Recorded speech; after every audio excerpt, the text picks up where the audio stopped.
L'école supérieure de génie et GE, 6 à la rue 13 Liberté 5, immeuble 5658 Dakar, Sénégal, une prestigieuse école d'enseignement supérieur technique regroupant 17 nationalités et portée sur les fonds baptismaux le 14 septembre 2004 par des universitaires et chercheurs expérimentés. Le GE forme des ressources humaines compétentes aptes à relever les défis du développement de l'Afrique.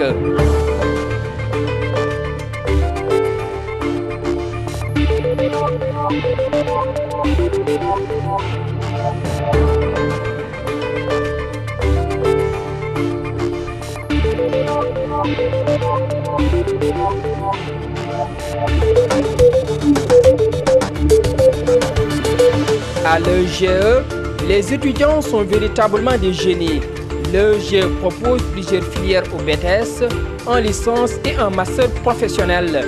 S'agissant du BTS, les filières concernées sont les suivantes: électronique industrielle, électrotechnique, génie civil.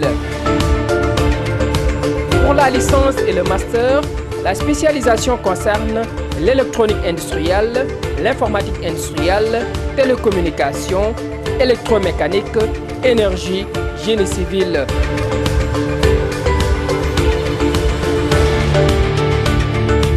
L'école supérieure de génie est le résultat de la rencontre et de la somme de diverses compétences et expériences. Ces expériences et compétences sont toutes significatives en matière d'enseignement technique et de formation professionnelle. ESGE s'est identifié et positionné comme un élément, ou plus exactement un établissement de référence dispensant des programmes de formation adaptés au contexte socio-économique et aux besoins des entreprises autant au Sénégal qu'en Afrique. ESGE offre un cadre de formation et d'études dans une ambiance conviviale avec une rigueur orientée vers la recherche de la qualité. Cette recherche de qualité, d'ailleurs, a amené ESGE à se doter d'une cellule qualité qui vise à veiller à l'amélioration de la qualité de l'enseignement d'une part, mais à veiller également à l'amélioration des enseignants et de l'administration d'autre part. Les produits de ESGE, en l'occurrence ces diplômés, se retrouvent dans les grandes entreprises comme au Sénégal, Sénélec, la Sénélec, les ICS, à Schlumberger au Congo, sur les plateformes pétrolières au Gabon et au Congo également. On les rencontre à la poste centrale de Moroni et dans des entreprises nationales comme ERECO. Avec comme devise acquérir des compétences pour exercer un métier, l'ESGE offre à ses étudiants un enseignement pratique, un savoir-faire adapté aux besoins de la concurrence.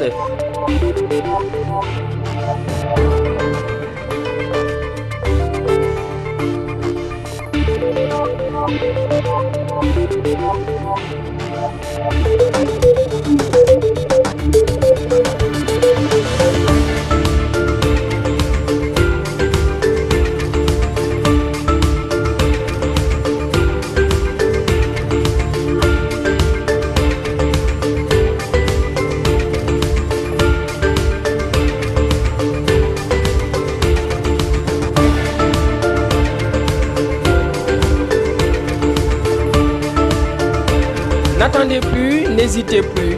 La seule adresse valable pour une bonne formation technique et pratique, c'est l'EGE.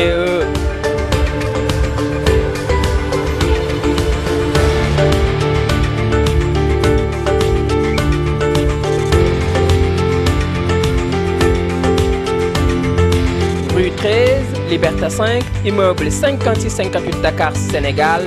Téléphone 33 864 6507 77 242 78 27.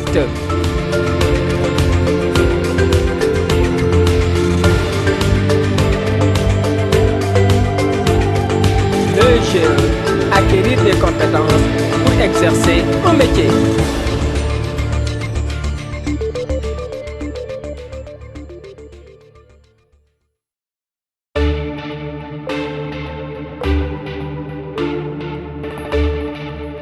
nous assistons ici à des travaux pratiques d'analyse des mécanismes par des étudiants en licence électromécanique.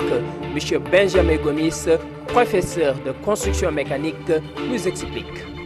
L'analyse des mécanismes nous permet en quelque sorte de bien expliquer aux étudiants l'ensemble des phénomènes étudiés par exemple en théorie. Le montage des roulements, les organes de transmission de puissance. Et dans les organes de transmission de puissance, on peut avoir les roues de friction, les engrenages, les systèmes, poulies-croix, les roues et chaînes. Et tout ça, c'est des notions théoriques que l'on transfère aux étudiants à travers le cours. Maintenant, pour comprendre ce qui se passe exactement, il faudrait être en mesure de voir, de visualiser le phénomène. C'est la raison pour laquelle on a essayé de mettre à la disposition des étudiants quelques mécanismes pour voir ces organes de transmission-là et en même temps étudier les accouplements, les embrayages, les freins, les réducteurs. On a les boîtes de vitesse. En fait, quand on conduit une voiture, par exemple, là, le chauffeur appuie sur l'embrayage, d'accord, pour débrayer. Et une fois qu'il a débrayé, il va manipuler le levier.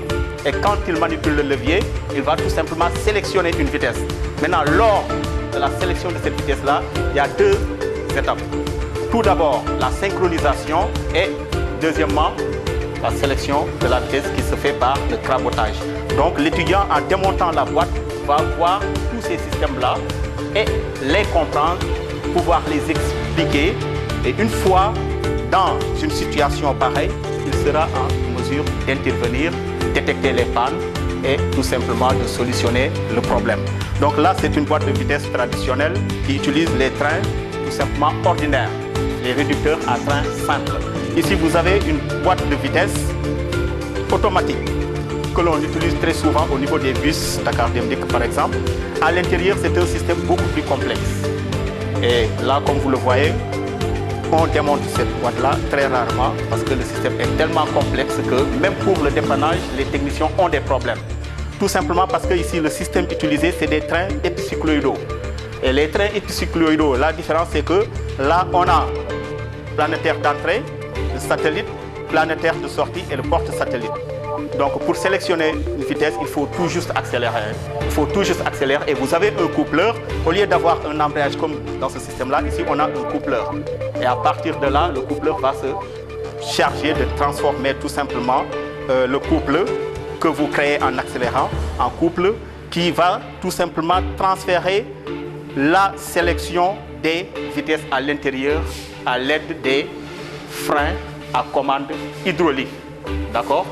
Voilà donc pour ce système d'embrayage ou bien, disons, le système automatisé et ça c'est le système traditionnel que l'on rencontre au niveau des voitures. Ça c'est un compresseur que vous avez ici. Et vous savez, par exemple, je vous donne un exemple, au niveau des bus Dakar Dem Dikk, vous avez déjà vu une porte qui s'ouvre et se referme. Si vous regardez tout juste à côté, vous avez un vérin. Un vérin à commande pneumatique. Quel est l'élément qui nous permet de fournir l'énergie nécessaire? C'est tout simplement le compresseur que vous voyez ici. D'accord? Le compresseur fonctionne comme une pompe. Vous avez un piston à l'intérieur qui va se charger tout simplement de créer l'admission et le stockage de l'air dans le réservoir que vous avez là. D'accord? Et vous disposez de manomètres pour voir la pression, lire la pression de l'air. Et quand vous allez utiliser l'air aussi, vous avez besoin de connaître la pression dégagée. Donc tout ça se fait à l'aide tout simplement des manomètres que vous avez ici et vous avez des systèmes de réglage. Nos étudiants ici ont eu la possibilité de démonter ça, de voir toutes les pièces et d'étudier tout simplement comment est-ce qu'on pourrait être amené à intervenir pour faire la maintenance préventive. Et en cas de panne, comment est-ce qu'il faudrait intervenir pour dépanner. D'accord, ça c'est le compresseur. Et ici vous avez tout simplement, c'est un ensemble, le moteur Vespa, vous avez le moteur en question, vous avez tout simplement l'embrayage, vous avez la boîte de vitesse et vous avez le frein. C'est un ensemble et je pense bien que là je ne vais pas aller en profondeur car les étudiants vont intervenir directement dans ce système-là pour vous l'expliquer dans les moindres détails. Voilà. On a ici aussi un moteur électrique. Vous connaissez bien les moteurs électriques. D'accord? un moteur électrique, il s'agit tout simplement de transformer l'énergie électrique en énergie mécanique. D'accord? Donc dès que vous allumez le moteur, à la sortie de l'arbre du moteur, vous pouvez tout simplement brancher un réducteur, par exemple. Et là, l'énergie mécanique à la sortie du moteur est récupérée par le réducteur pour entraîner un récepteur, par exemple. Et ici, vous avez un alternateur dans les voitures pour produire de l'électricité. Voilà en gros ce que nous faisons ici en analyse des mécanismes. On prépare nos étudiants tout simplement à pouvoir intervenir dans les entreprises pour effectuer des dépannages, faire une maintenance préventive, par exemple. Nous sommes une équipe qui va intervenir sur le mécanisme qui est un banc d'essai sur la moto Vespa. Donc, je vais commencer par vous présenter la chaîne cinématique qui représente un peu en fait comment le moteur est composé. Alors, le moteur est... Voici la chaîne cinématique du moteur. Nous avons ici le vilebrequin qui permet le mouvement du piston. Alors, le piston, dans son mouvement et grâce à l'explosion qui se passe dans la chambre de combustion, va entraîner le vilebrequin dans un mouvement de rotation qui va entraîner notre embrayage, qui va mettre le système boîte de vitesse en mouvement grâce à l'arbre primaire et l'arbre secondaire qui va permettre d'amener les roues en mouvement. Et tout ceci est fait dans ce moteur. Ce moteur est en fente. C'est un moteur en fente. La fente ici nous permet de rentrer dans les différents systèmes. Donc, le premier système que nous avons par rapport à ce moteur, c'est le système de refroidissement que je vous ai dit. Et nous avons le système de graissage, le système de carburation et nous avons aussi le système de démarrage. Alors, pour revenir au moteur. Comment ça se passe le mouvement? Lors de l'injection, du mélange, nous avons une explosion qui se passe dans la chambre de combustion.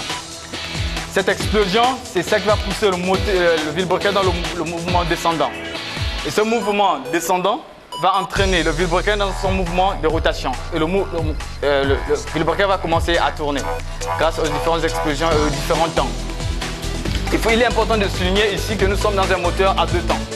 Étant donné que nous sommes dans un moteur à deux temps, nous avons juste une admission. L'admission et la compression se fait au même instant. Et nous avons aussi la combustion et l'échappement qui se font au même instant. Et lorsque le piston est dans ce mouvement, qui entraîne le vilebrequin de ce mouvement, ici, pour entraîner la rotation du vilebrequin au niveau de la boîte de vitesse, nous aurons besoin de l'embrayage. Et lorsque le conducteur agit sur l'embrayage, lorsqu'il relâche l'embrayage, nous avons ces deux mécanismes-là qui rentrent en liaison. Et ces deux mécanismes en liaison permettent d'envoyer le mouvement au niveau de ce petit pignon. Et ce petit pignon, en contact avec le grand pignon, permet d'amener cet arbre que nous voyons qui est totalement en liaison dans un ensemble de mouvements. L'ensemble rentre en mouvement. Et l'ensemble en mouvement, nous allons avoir besoin d'un sélectionneur. Nous allons avoir besoin d'un sélectionneur de vitesse. Et la sélection de vitesse va se faire à ce niveau. La personne, le conducteur, va agir sur le sélectionneur de vitesse et la vitesse passera grâce à cette fourchette. Et par rapport à la vitesse désirée, lorsqu'il agit sur la vitesse désirée, cette fourchette se déplacera soit ici, et selon la vitesse désirée, demandée. Et ce mouvement et cette vitesse est celle qui est directement transmise au niveau de la roue motrice. Et là, nous avons en fait le fonctionnement général en fait, de notre système. Donc là, comme disait mon ami, nous avons la partie moteur. C'est un moteur, nous avons affaire à un moteur 2 temps. Le moteur 2 temps, comme il a dit, il y a l'admission et la compression qui se font au même moment par le biais de cette partie de cette architecture spéciale. Donc on a ici, au bas du piston, comme vous allez le voir, il y a une artère qui permet de faire l'admission. L'admission se fait par dépression au niveau du piston. Le piston en montant crée une dépression en bas qui aspire le mélange carburant-comburant. Donc après, nous avons l'étincelle qui jaillit, l'étincelle ici qui jaillit pour brûler les gaz. Et ce gaz, en brûlant, va permettre au mouvement au piston de transmettre un mouvement de translation à la bielle. La bielle qui, elle, va entraîner le vilebrequin en rotation. Donc on va essayer on va illustrer avec la pédale, comme ça vous verrez un peu comment fonctionne ce moteur. Donc là, on a la partie compression. À la compression, nous avons des gaz qui se trouvent au niveau en bas du piston. Là, il y a un étincelle qui jaillit à ce niveau pour repousser le piston vers le bas. Donc d'où le mouvement que vous venez de voir. Et au même moment que le piston descend, nous avons l'échappement des gaz et les gaz remontent par le biais de ces orifices au niveau de la chambre de combustion. Donc là, c'était la partie moteur. La partie moteur qui entraîne le vilebrequin en mouvement de rotation. Le mouvement de rotation du vilebrequin nous sert à transmettre un couple au niveau de la boîte de vitesse. Comme ça, on a des rapports de vitesse. Nous allons essayer, c'est un moteur qui a été démonté, on a déjà démonté. Donc nous allons enlever certaines parties pour que vous puissiez mieux voir comment se passe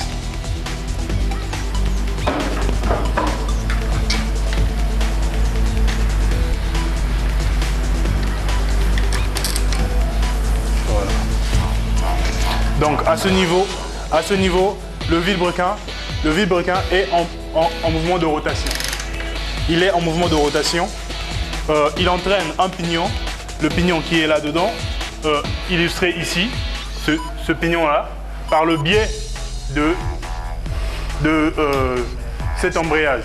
L'embrayage ici, nous avons affaire à un embrayage à ressort. Donc qui est manœuvré par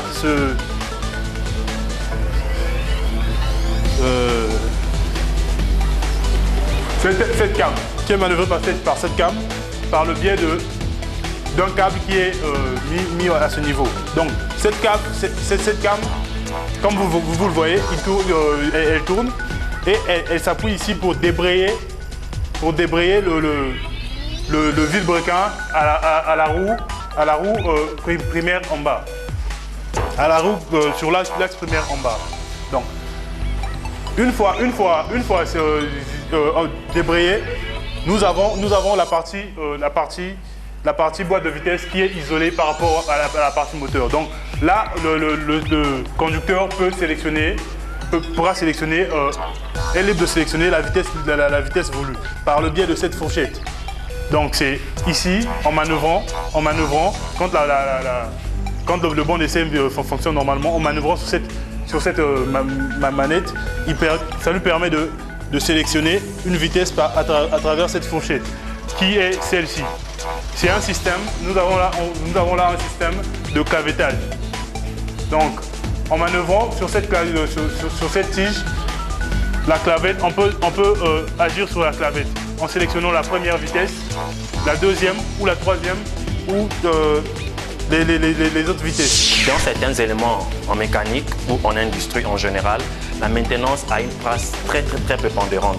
Et par rapport à la formation dans laquelle nous faisons partie, nos professeurs mettent l'accent là-dessus. C'est-à-dire que dans la maintenance, il y a deux sortes de maintenance. Il y a la maintenance corrective et la maintenance préventive. Et par rapport au moteur en général, nous avons 4 grands systèmes ou 4 grands circuits. Nous avons le système de refroidissement, le système de graissage, le système de carburation qu'on appelle en gros le système d'alimentation et le système de démarrage. Alors par rapport à notre banc d'essai, pour y revenir, nous allons juste parler que pour la maintenance y afférente, nous allons maintenir les bougies de préchauffage. Pour le système de refroidissement au niveau de la boîte de vitesse, nous avons les pignons. Et il faut dire que par rapport au système de graissage, nous avons ici, il faut seulement vérifier le graissage, si le graissage est toujours fait, parce que quand il y a des pignons, ça doit toujours être imbibé d'huile pour que la lubrification, pour que le coefficient de frottement soit réduit. Et plus le coefficient de frottement est réduit, plus la longévité et la performance du mécanisme est maintenue. Et nous avons aussi le système de freinage qu'il faut maintenir en y opposant ou en faisant toujours des opérations de maintenance, donc des contrôles et des visites, voir si les garnitures des freins sont toujours en bon état. En général, par rapport à ce banc d'essai et par rapport aux mécanismes comme ceci, nous appliquons toujours la maintenance corrective. Au même moment, les étudiants en licence génie civil sont en train de suivre leur cours robot devant les explications détaillées du professeur M. Ousmane Fall. Veille à ce que les compétences soient bien maîtrisées par tous ces étudiants.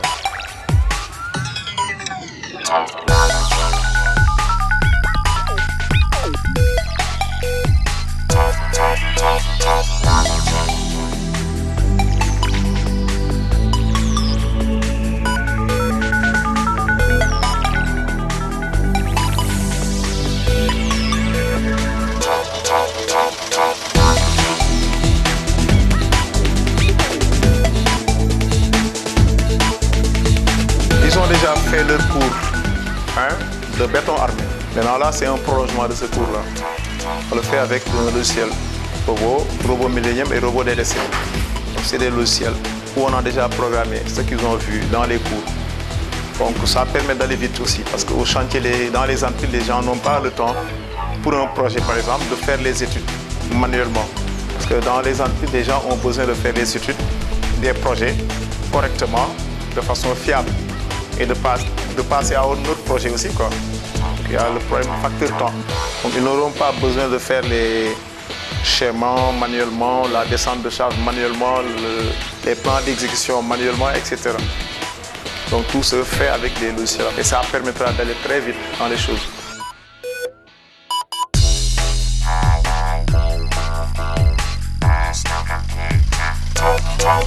Nous avons suivi les étudiants de licence génie civil sur le terrain en activité pratique. Suivons leur démonstration.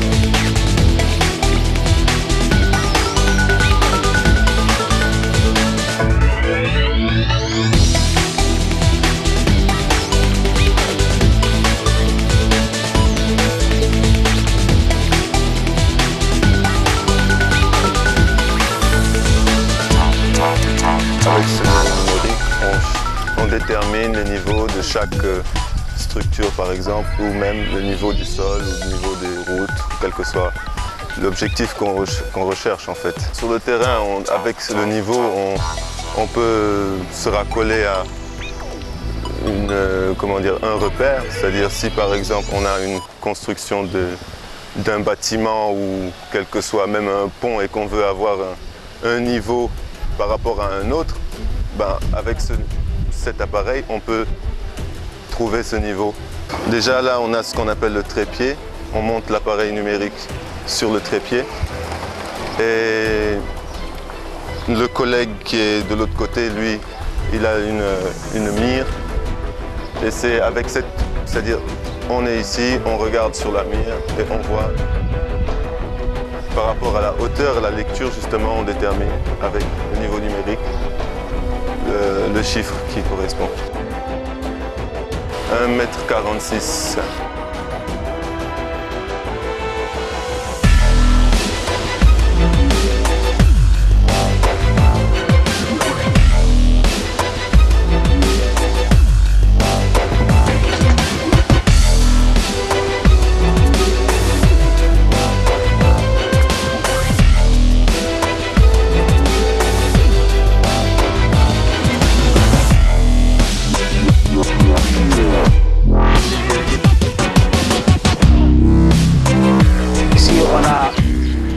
Total.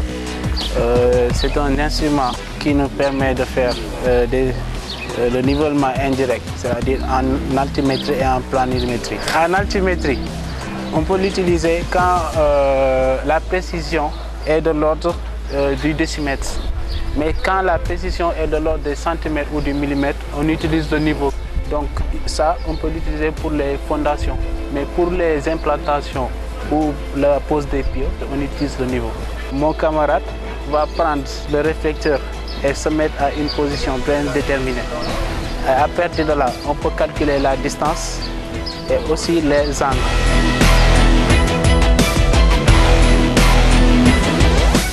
Le GIE, avec son enseignement de qualité, son administration expérimentée et son cadre convivial, est la préférée de tous les nouveaux bacheliers qui, au terme de leur formation à l'EGE, sont opérationnels et efficaces sur le terrain, comme en témoignent ces étudiants. La formation se passe plutôt bien. Bon, on enseigne bien, les enseignants passent leur temps. Bon, quand on ne comprend pas, ils expliquent jusqu'à combler les soucis des élèves. Bon, entre nous les étudiants, ça se passe bien, on est unis, soudés. Quand on a des problèmes, bon, on se comprend.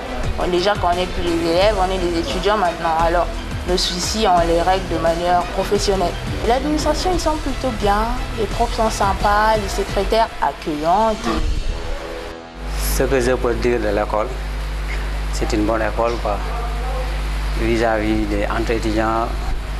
La relation est plutôt parfaite, entre l'administration aussi, surtout il y a la rigueur. On voit que de la qualité, pour dire vrai par rapport aux autres écoles. Ici, on nous forme pour qu'on soit opérationnel. Par exemple, même aujourd'hui, si on sort, on n'a pas besoin de nous former à nouveau. À l'EGE, les étudiants sont véritablement des génies. L'EGE propose plusieurs filières au BTS en licence et en master professionnel. S'agissant du BTS, les filières concernées sont les suivantes: électronique industrielle, électrotechnique, génie civil.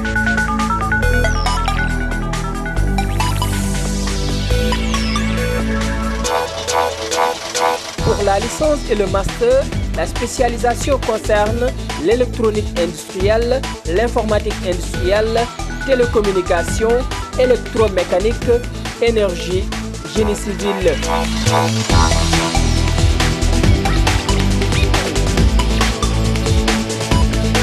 Nous sommes ici dans le laboratoire électrique et automatisme pour assister à un TP d'automatisme conduit par M. Ousmane Sow que nous écoutons.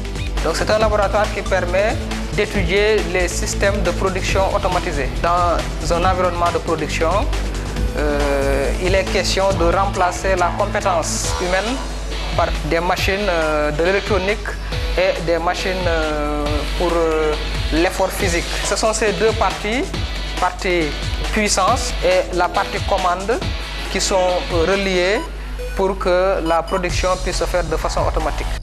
Dans un premier temps, ils vont utiliser un automate programmable industriel pour la partie commande. C'est le domaine de l'intelligence, entre guillemets, pour le système. Et dans un deuxième temps, ils vont présenter aussi la partie opérative, qui est la partie commandée, avec les deux thèmes qu'ils vont présenter. Mais c'est dire que simplement ici, au niveau du labo, l'accent est mis, ce qui est nouveau pour eux, parce qu'ils ont déjà fait des années d'études en tant qu'électrotechnicien. Ce qui est nouveau ici, c'est la prise en main de l'équipement industriel appelé automate programmable industriel. Et là, ils ont des automates logos qu'ils vont utiliser. Ils vont mettre le programme adéquat pour que le système fonctionne conformément au cahier des charges. Donc, ils ont déjà choisi des cahiers de charges, écrit les programmes et programmé les automates. Et ils vont faire des démonstrations pour un peu illustrer le rôle, en tout cas les applications avec ces équipements industriels. Donc je vous laisse avec les étudiants pour vous présenter leur démonstration. Quand les explications sont claires, l'application devient facile. Suivons la démonstration de ces étudiants. Ici, par un exemple de notre fonctionnement, on a un jeu d'esprit. Tout d'abord, pour alimenter l'automate, on a un disjoncteur qui protège l'automate en cas de court-circuit ou de surcharge. C'est un disjoncteur magnétothermique. Pour commencer le programme, on réinitialise le programme. Après, en actionnant ce bouton, la personne qui est ici a la parole, mais ceux qui sont ici n'ont pas encore la parole pendant 5 secondes. Ça veut dire que si on appuie un bouton poussoir, on a la parole pendant 5 secondes et si on n'a pas pu répondre, une autre personne prend le relais. Par exemple, si j'appuie ce bouton-là, les autres ne vont pas fonctionner pendant 15 secondes jusqu'à ce que la personne puisse répondre. Dans l'automate, il faut d'abord faire un cahier de charge. Après le cahier de charge, on procède au graph 7. Après le graph 7, on sort les équations du graph 7. Après, on prend les équations du graph 7, on les met dans l'automate et on réalise la commande. Ici, on a l'API toujours, qui est la partie commande, qui va donner des informations à la partie opérative qui est composée de ce lampe-là. Ici, on a choisi le thème, le feu rouge, le feu de signalisation. Pour commencer, on a un bouton Init. On va appuyer pour commencer. C'est en mode nuit, mais en mode jour, en mode du jour, on a un bouton là. Ces 3 lampes-là commandent cette voie ici. Et les autres là commandent l'autre là. Mais on peut aussi commander d'autres choses comme les moteurs, les tapis roulants, les ascenseurs, les vérins dans le domaine hydraulique ou pneumatique, comme ça. On peut aussi utiliser ce même appareil pour commander beaucoup de choses.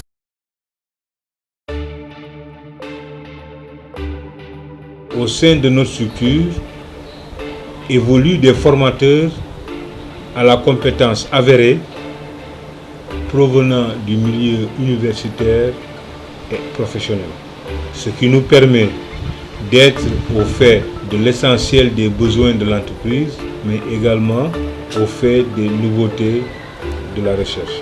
Les formations se font sous un format continu et un format modulaire ou à la carte. Nous nous trouvons présentement dans le laboratoire en informatique industrielle avec toujours le professeur Sow et ses étudiants que nous suivons.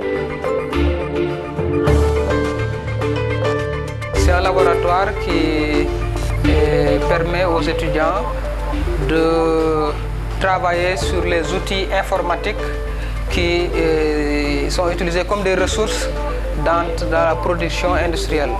Donc, il s'agit d'équipements industriels dédiés à la production, utilisant maintenant les techniques modernes de l'électronique numérique, plus exactement de l'informatique.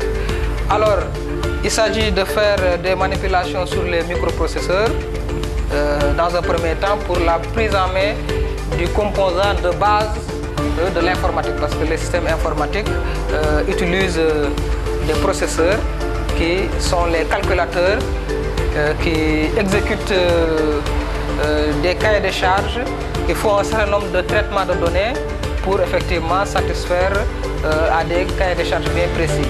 Alors l'apprentissage se fait d'abord avec le microprocesseur, avec un environnement réduit bien sûr pour permettre de prendre en main le microprocesseur. Alors une fois que cette étape est franchie, ils utilisent maintenant des équipements qui intègrent déjà leur microprocesseur et qui ont des logiciels pour leur programmation. Ce sont des équipements tels que le variateur de vitesse que vous voyez ici, qui est utilisé pour entraîner des actionneurs électriques, ici moteur électrique en champ tournant, avec une possibilité de changer de régime de façon soft en appuyant sur des boutons. Alors ils vont aussi vous présenter un robot qui est un système complexe de production. Ici il s'agit de convoyer des produits. Et il y a des actionneurs un peu avec différentes technologies électriques, pneumatiques. Il y a aussi un automate, comme vous l'avez vu en automatisme, qui pilote le système, qui sera programmé par un ordinateur aussi. Alors, ils vont aussi présenter une manipulation avec une partie opérative essentiellement pneumatique, donc avec des actionneurs pneumatiques. Ce sont des vérins qui utilisent l'énergie de l'air sous pression. Et là, ils vont vous présenter grosso modo un système électropneumatique avec des actions réalisées qui simulent la production en entreprise. Alors, il y aura aussi une partie développement de circuits imprimés, parce que là, ils font la conception. La différence un peu entre la première présentation, c'est que là-bas, il y a l'équipement l'automate qui est déjà disponible, ils ne font que l'utiliser. Ici, ils créent même leur automate. Donc c'est de l'électronique qui permettra de matérialiser effectivement cette conception électronique autour du microprocesseur, bien sûr.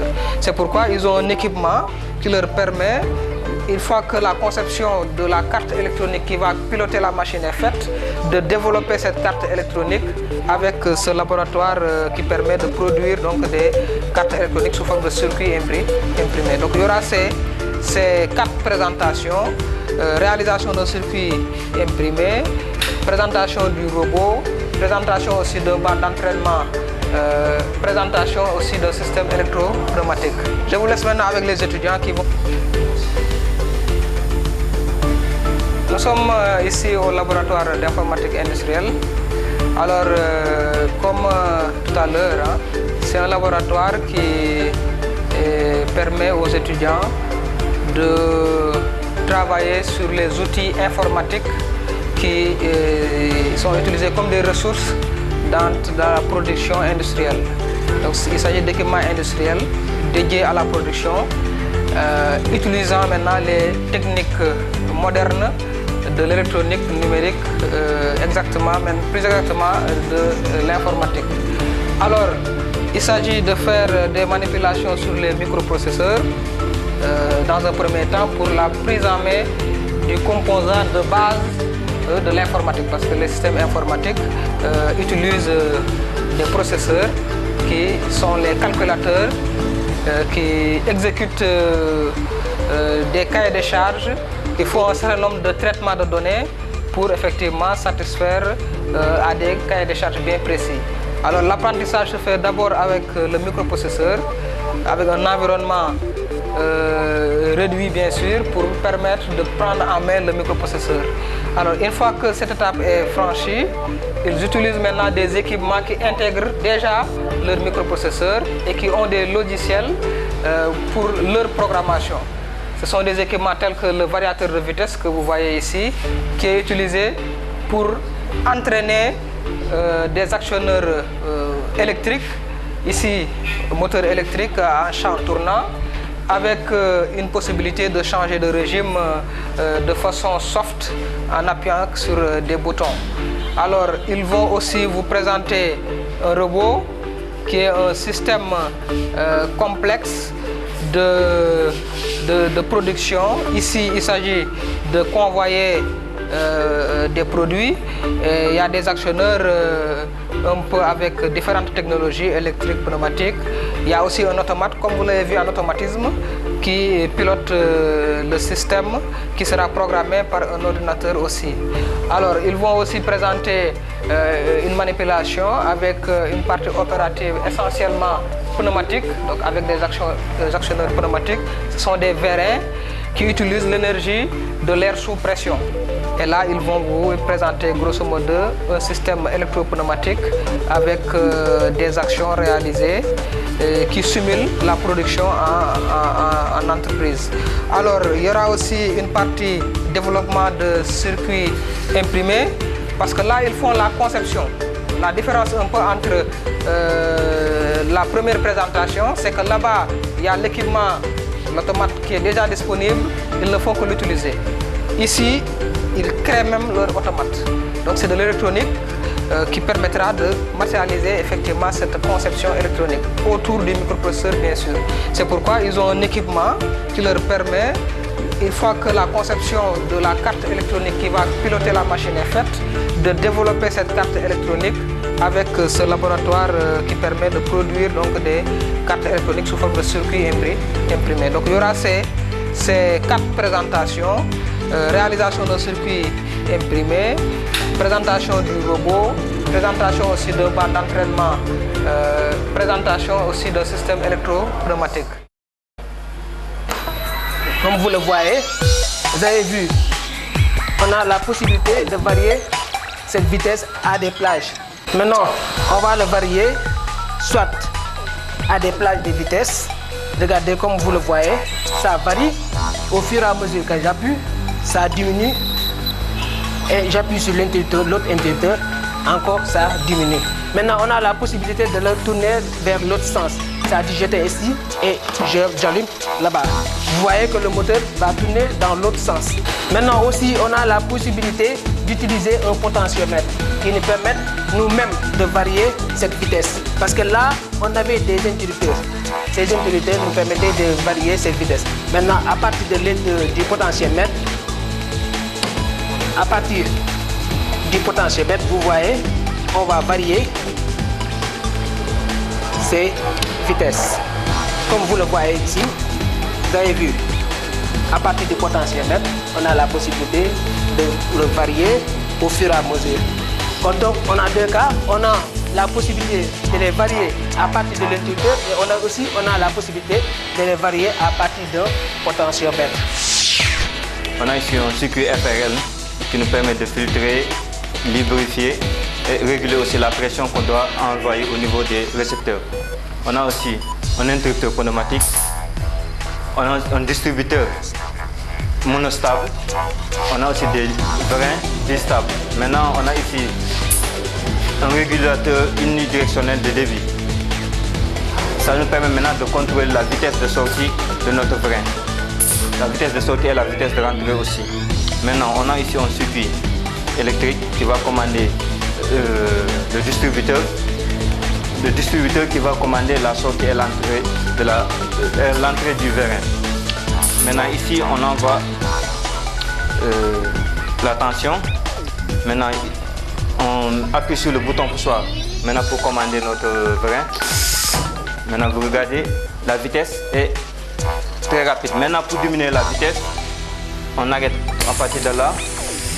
On serre un peu là pour un peu diminuer la vitesse de sortie. Maintenant, on alimente, on initialise maintenant. Vous avez remarqué que la vitesse a diminué. Maintenant, pour faire entrer aussi, après un certain temps, vous allez remarquer que le vérin va rentrer sa tige automatiquement. Après un certain temps, le réglage qu'on a défini à partir du contacteur initial. Maintenant, ici aussi, c'est pour contrôler aussi la sortie. Maintenant, si on laisse comme ça, maintenant vous voyez, la vitesse est beaucoup plus réduite par rapport à la sortie. Maintenant, on a ça avec les différents éléments. Plus on agit sur les régulateurs unidirectionnels de débit, plus on peut augmenter ou diminuer la vitesse de rentrée ou de sortie. Maintenant, on a là les capteurs, ça sont les fins de course qui nous permettent d'arrêter la sortie ou bien d'arrêter la rentrée. Maintenant, nous avons ici des autres éléments qu'on peut avoir dans un circuit pneumatique conventionnel. On a des distributeurs unidirectionnels, on a les distributeurs bistables et tous les éléments qu'on peut avoir en pneumatique.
Permet de reconstituer à l'échelle miniature une situation de production dans une entreprise. Alors toujours nous avons notre partie commande de type automate, donc c'est un automate programmable japonais, Omron donc, qui commande le process. Le process, il s'agit d'un bras avec plusieurs articulations qui va réaliser plusieurs tâches pour faire la manutention de produits. L'opérateur va contrôler la production, va commander le système à travers un écran tactile, donc un panel qui permet d'entrer les consignes et les ordres de marche, d'arrêt, en tout cas les paramètres de production. Un programme est installé dans l'automate par les étudiants. Vous avez en visuel sur l'écran de l'ordinateur le programme en langage LADER, qui est un langage basique pour les automates. Les étudiants forts d'un cahier de charge ont pu, avec un graph 7, donner les équations qui sont effectivement câblées et vous voyez le schéma électrique qui correspond à la commande. Ce programme, les étudiants l'ont inséré dans l'automate. L'automate est relié au PC par un câble. Ils ont pu transférer le programme et ce programme est dans l'automate, dans la mémoire de l'automate. Nous allons faire une démonstration. Donc la mise en marche, voilà. Il y a un premier vérin qui positionne la pièce et le bras articulé se déplace, équipé de détecteurs. Il va s'arrêter net là où se trouve la pièce, ça descend, c'est la main qui se referme pour prendre la pièce et le bras remonte et le convoyeur se déplace pour positionner la pièce à sa position d'origine. Voilà, descente, la pièce est relâchée et le bras va revenir à sa position de repos. Voilà, et bien sûr c'est un cycle, c'est une boucle, c'est une séquence qui va être répétée jusqu'à ce que l'opérateur décide d'arrêter la production. Voilà, et donc nous avons des actionneurs pneumatiques pour le vérin qui positionne la pièce. Pour les articulations du convoyeur, nous avons aussi des vérins. Nous avons un actionneur électrique, un moteur ici électrique pour le déplacement horizontal du bras.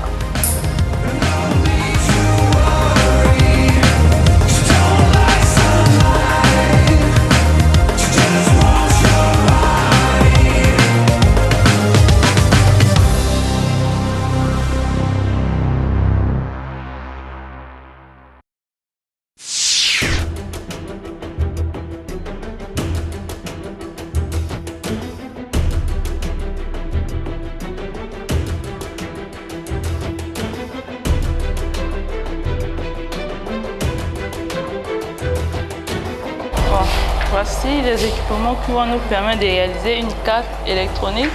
On a d'abord un circuit électronique réalisé à l'aide d'un ISI 7 professionnel.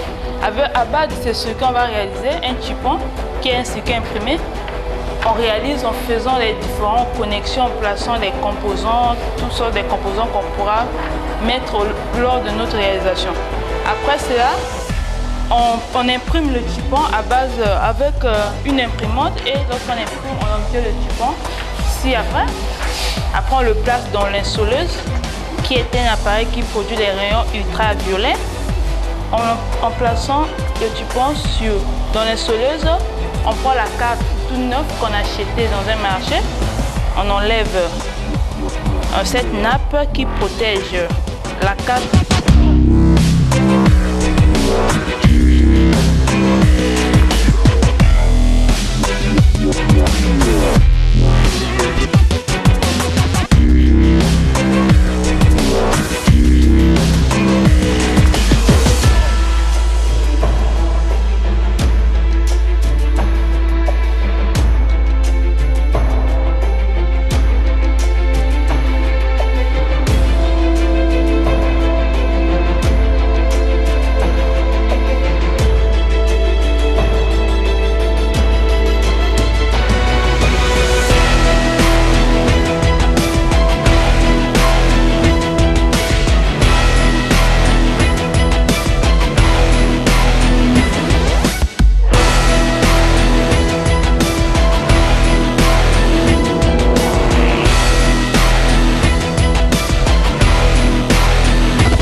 moment de leur formation, nos étudiants poursuivent des stages dans différentes structures comme Dakar Demdik, Sénélec, ICS, EREPCO, Dakarnave et tant d'autres, qui de ce fait sont considérés comme des partenaires dans le cadre de la formation, à côté des structures comme le CDT G15, mais également comme le CACSUD, pour lequel nous recueillons des étudiants en leur offrant des bourses d'études. Ici, nous assistons à un TP d'électrobobinage avec les explications du professeur M. Abdoutal que nous écoutons. On fait la conception, la réalisation des moteurs et des alternateurs. Alors, on part d'une science qu'on connaît, l'électrotechnique, et on matérialise cette science-là par un module qu'on appelle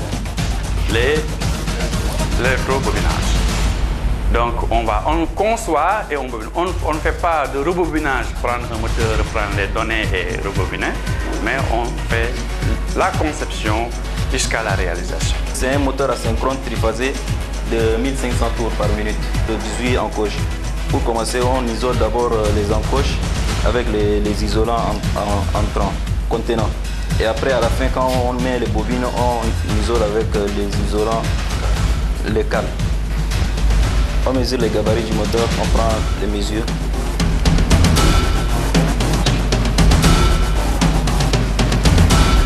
Voilà. Après les mesures, maintenant, on a notre gabarit ici. On va aller concevoir le bobinage.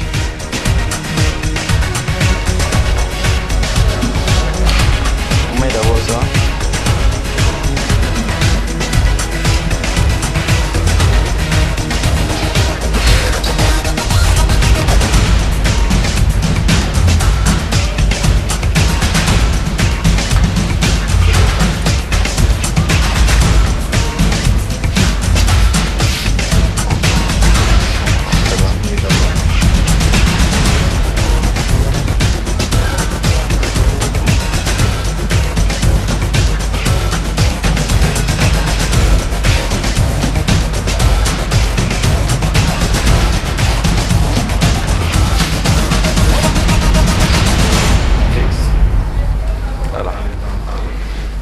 On va fixer d'abord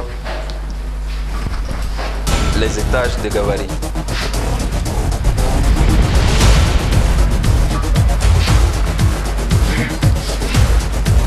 Après avoir fixé, on détache notre mesure et on réalise notre bobinage.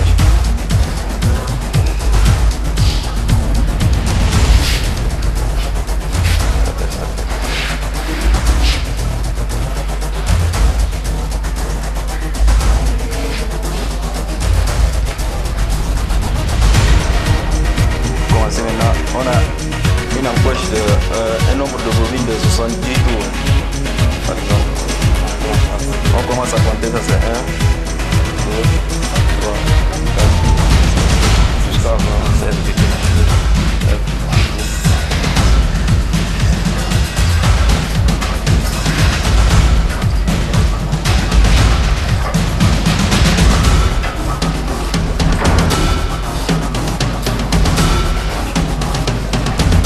Pour le deuxième.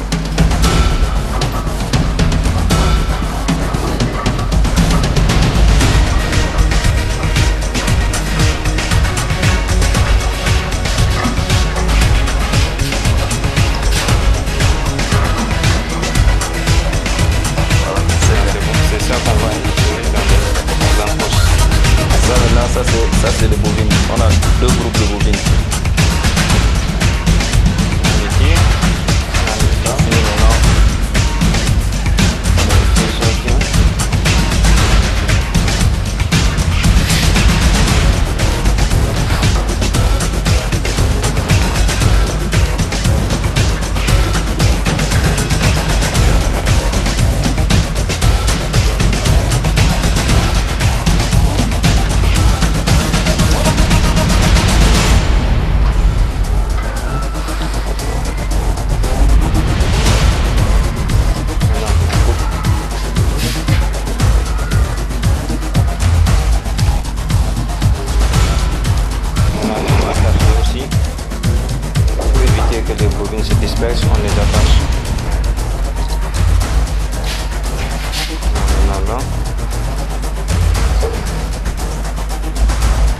maintenant ici de l'eau de bobine. On va passer sur là aussi.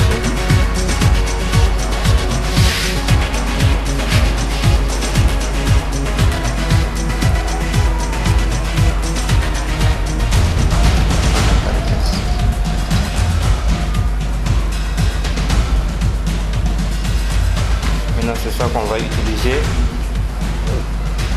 pour réaliser notre moteur. Après la conception de notre moteur, voici le fruit à la fin qu'on avait eu à finir ça. Ça c'est les bobines avec les isolants, on a tout isolé et après on a mis de la vernis. Ça c'est le fil de sortie, ça c'est le fil de sortie. Ça c'est une plaque à borne là où on va faire le couplage du moteur. Ça c'est un moteur à cache. Voici notre rotor pour assembler maintenant. Faire entrer le rotor.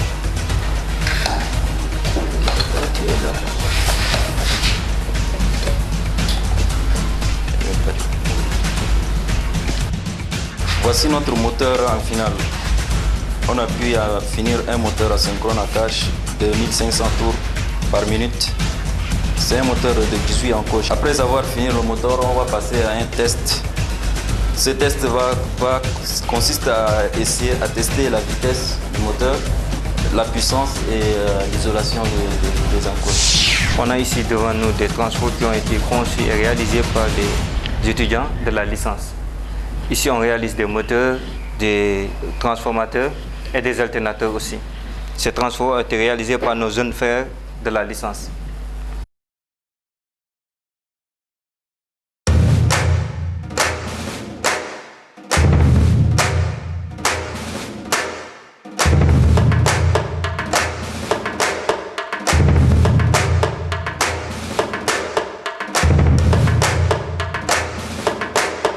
Après une formation rigoureuse, l'étudiant de l'ESG soutient une mémoire de recherche. Nous assistons ici à la soutenance d'un mémoire pour l'obtention du diplôme de technicien supérieur.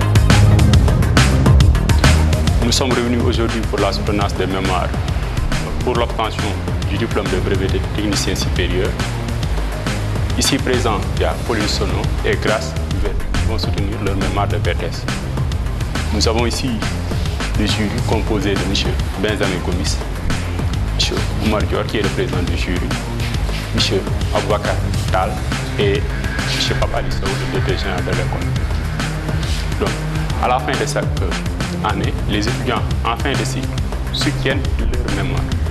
Et à la suite de ça, on va leur donner le diplôme de DTS. Maintenant, s'agissant aussi du second cycle, il y a le diplôme de la licence qu'on va attribuer et pour les masters, à la fin de leur cycle aussi, ils vont se tenir en master 2. La formation se fait en 2 ans.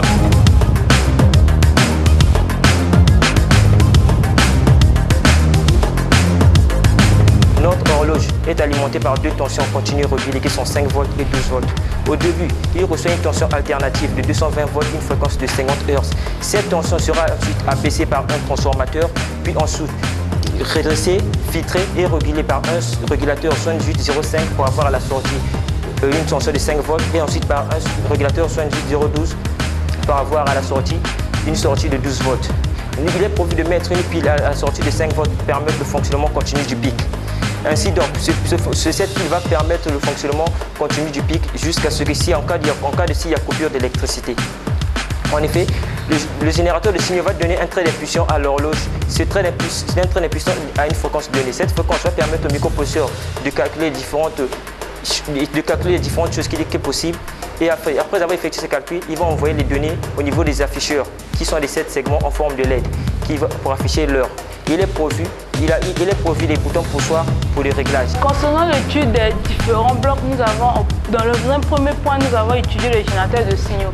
Le générateur de signaux de ce système, c'est en fait un quartz de 4 mégas qui va servir d'impulsion d'horloge au microprocesseur pour lui permettre de fonctionner. Donc en d'autres termes, on peut dire que c'est lui qui va fournir au microprocesseur les carburants nécessaires à son fonctionnement. Dans le deuxième point, on a parlé du bloc de compte. Le bloc de compte, c'est un microprocesseur qui est un circuit intégré qui contient en interne, c'est-à-dire dans un seul et même boîtier, la structure interne d'un micro-ordinateur. d'un micro-ordinateur. Il est le cerveau de ce système et en tant qu'un cerveau de ce système, il va coordonner toutes les actions à mener en effectuant les opérations nécessaires au fonctionnement de l'horloge. Il en existe beaucoup dans le marché, mais en ce qui nous concerne, nous avons opté pour la famille des FIC, notamment le 16F877A. Le bloc de compte, le bloc de réglage. Ce bloc de réglage est géré d'un côté par un interrupteur de commande qui va éteindre et allumer le microprocesseur. Et de l'autre côté, nous avons 4 boutons poussoirs qui vont nous permettre de régler l'horloge. 2 boutons vont régler les heures, les 2 autres vont régler les minutes. Le bloc d'affichage.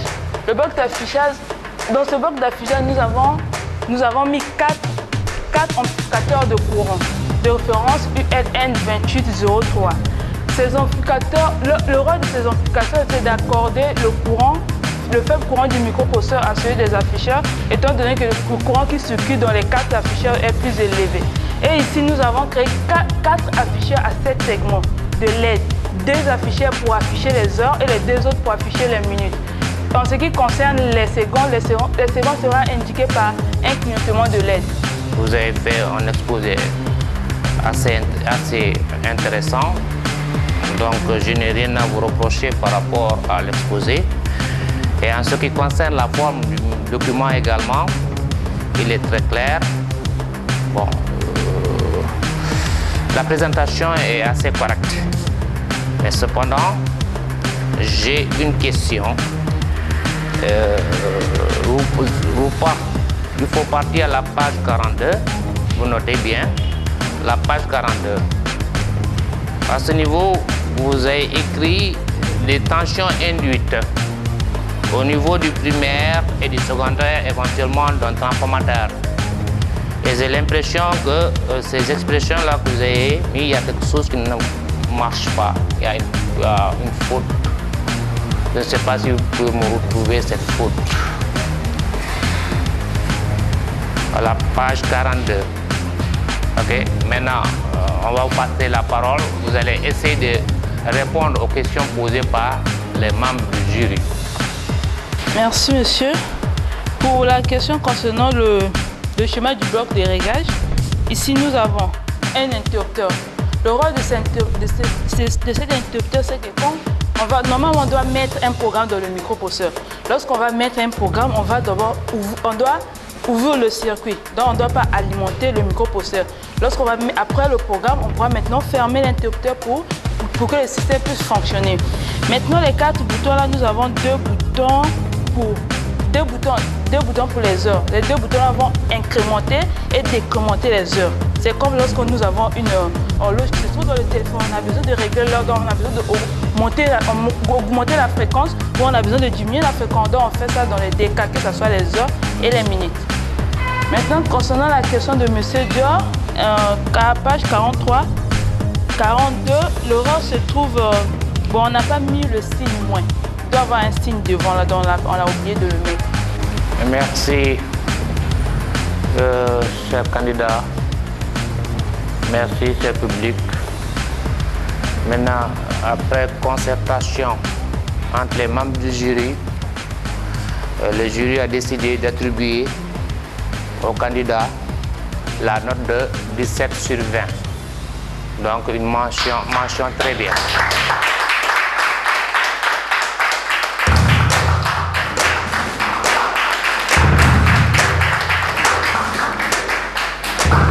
Monsieur le président du jury, messieurs les membres du jury, chers candidats,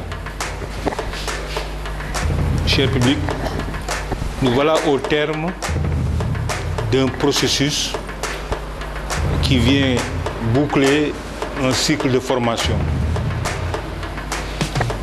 Formation qui a permis, on l'espère fortement, mais les différents candidats qui sont passés ici ont eu à le montrer, que des connaissances et des compétences ont été mises à la disposition de nos étudiants. Comprenez que ces compétences qui sont mises à votre disposition visent un seul objectif, vous permettre d'exercer un métier, mais également de contribuer dans les différents pays de provenance de vos origines, de pouvoir contribuer également au développement de ces pays-là. Vous êtes nos plus grands facteurs de publicité. La mise en œuvre des compétences acquises devra permettre, nous l'espérons fortement, d'inspirer d'autres jeunes comme vous à venir puiser le savoir ici au sein de notre établissement. Ces compétences également devront être un moyen de participer à l'effectivité de la réalisation des ambitions de vos pays respectifs. Je vous souhaite une bonne continuation parce que j'espère que vous ne vous en arrêterez pas au DTS et que vous continuerez vers la licence et vers le master, toujours dans la perspective de savoir et mieux savoir, pour acquérir des compétences afin de mieux exercer votre métier, qui sera le vôtre. Je vous remercie.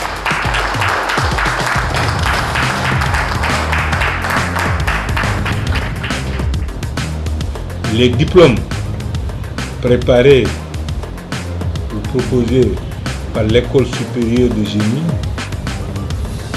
sont le BTS, le brevet de technicien supérieur, qui est un examen national où nous présentons nos étudiants.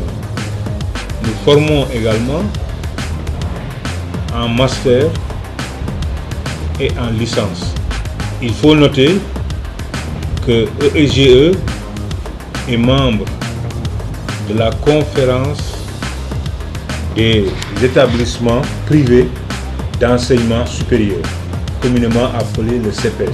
Elle est également en phase avec les structures de suivi qui contribuent à l'amélioration de l'enseignement supérieur, notamment l'ANAQ pour ce qui constitue la qualité, mais également le ministère de l'Enseignement supérieur et de la Recherche au travers de la Direction générale de l'enseignement supérieur et plus précisément la Direction de l'enseignement supérieur privé.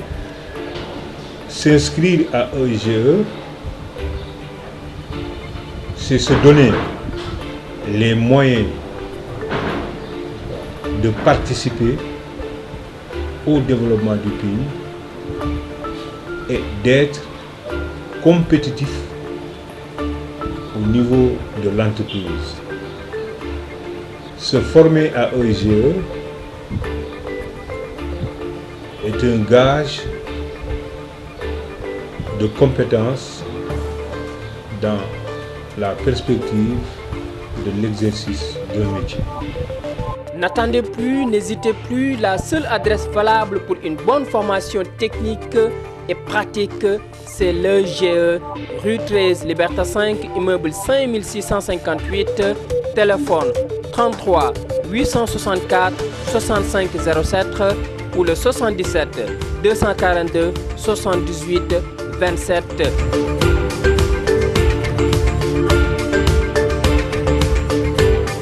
L'EEGE, acquérir des compétences pour exercer un métier.